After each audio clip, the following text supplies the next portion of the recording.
राक्षस बेटे पैदा हुए, एक हुआ हिरण्याक्ष और एक हुआ हिरण्यकश्यप। ये हिरण्यकश्यप प्रबल तपस्या करता है,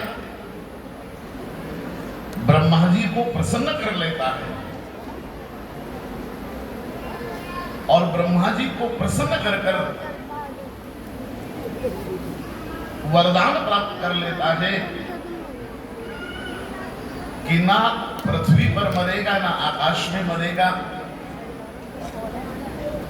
ना मनुष्य से मरेगा, ना देवताओं से मरेगा, ना घर में मरेगा, ना बाहर मरेगा, ना अस्त्र से मरेगा, ना शस्त्र से मरेगा, ना दिन में मरेगा, ना रात में मरेगा, और ना 12 महीनों में से किसी महीने में मरेगा। इतने वरदान प्राप्त करके ये शक्तिशाली हो गया। और शक्ति का सद्गुण तो बहुत है, लेकिन शक्ति का अगर दुर्गुण ये है कि शक्ति प्राप्त तो बहुत लोग करते हैं, लेकिन शक्ति को पचाना बहुत कम लोगों की बस की बात है।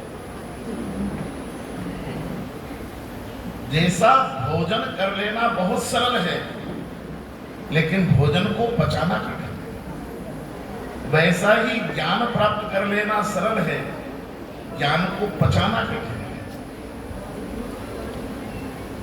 धन प्राप्त कर लेना सरल है, धन को पचाना कठिन है। शक्ति प्राप्त कर लेना सरल है, लेकिन शक्ति को पचाना कठिन है। और भोजन ही न पचे तो दुर्गंध नहीं देता है, ये बाकी चीजें भी न पचे तो बड़ी दुर्गंध देती। और जब शक्ति नहीं पचती है, जो हिरण्यकश्यप को नहीं पची ब्रह्मा के वरदान, तो शक्ति का जो अपाचन होता है उसका पहला दुष्परिणाम होता अतिक्रमण।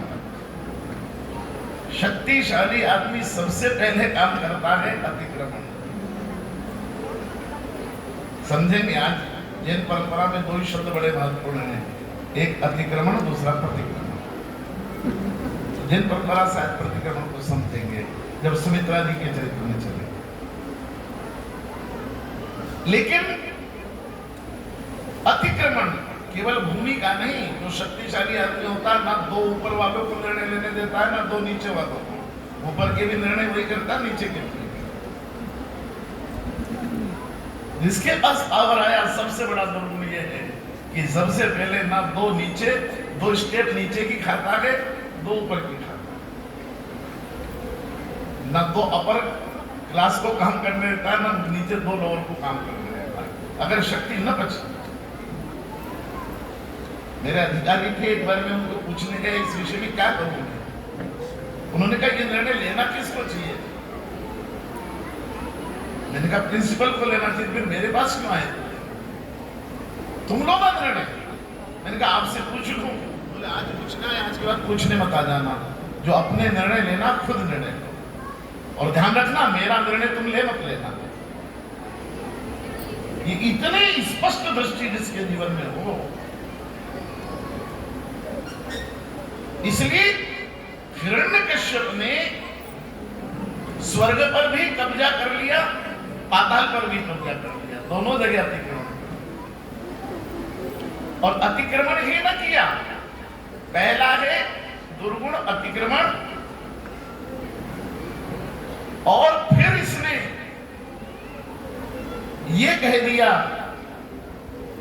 कि तीनों लोगों का राजा मैं हो गया हूं, और अब कह दिया कि तीनों लोक में कोई ईश्वर नहीं, कोई हरि नहीं, कोई नारायण नहीं, मैं ही भगवान,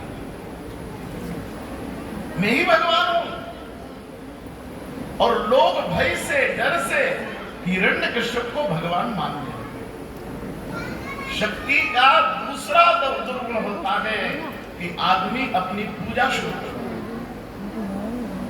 शक्तिशाली आदमी आए और आप खड़े ना हो ना, तो वो 2 मिनट में डायरी में नाम लिख लेता है, देख लेंगे ये मेरे को रिस्पेक्ट नहीं करता है, मैं आया तो खड़ा नहीं हुआ। क्योंकि शक्ति का दुर्गुण है प्रतिष्ठा। तीनों लोक में इसने घोषणा कर दी कि हरि विष्णु नारायण भगवान नहीं है, मैं भगवान हूं। और भय के कारण, डर के कारण लोग इसकी चालीसा पढ़ने लगे, इसको प्रणाम करने लगे, इसकी मूर्तियां बिठा बिठा कर पूजा करने लगे। उत्तर प्रदेश में मूर्ति बिठाने की चर्चा मेरे को नहीं करना चाहिए, मध्य प्रदेश में करूँ वहां तक चल जाएगा, क्योंकि उत्तर प्रदेश वाले लोग तो जीते जी अपनी मूर्ति बिठवा देते।